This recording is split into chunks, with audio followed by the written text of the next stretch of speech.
Hello everyone, welcome back to my channel.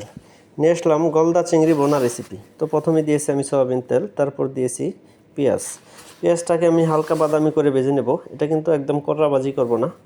এই বোনা রেসিপির স্পেশাল টিপস এটাই। হালকা ভেজে আমি হালকা একটু পানি দিয়ে দিলাম, দিয়ে এটাকে 2 মিনিট কুক করে নেব আমি। তারপর দিয়ে দিলাম আদা রসুন বাটা, জিরা, হলুদ, ধনিয়া, মরিচ, স্বাদ মতো দিয়ে দিলাম লবণ। এটাকে সুন্দর করে কুক করবো এখন 3 থেকে 4 মিনিট কুক করার পর আমি দিয়ে দিলাম 2-3টা দারচিনি এবং 2-3টা তেজপাতা। চিংড়ি মাছগুলো ছেড়ে দিলাম কিছু কাঁচামরিচ। এটাকে আমি সুন্দর করে কুক করব এখন মিডিয়াম হিটে। এটা কিন্তু হাই হিটে রান্না করব না, আমি যেহেতু এখানে কোনো পানি ইউজ করব না। চিংড়ি মাছ থেকে যে পানিটা উঠছে আমি কিন্তু সেটাতেই রান্না করেছি। এরপর দিয়ে দিলাম কিছু ধনেপাতা কুচি, দিয়ে এটাকে আর 1 মিনিট কুক করব আমি।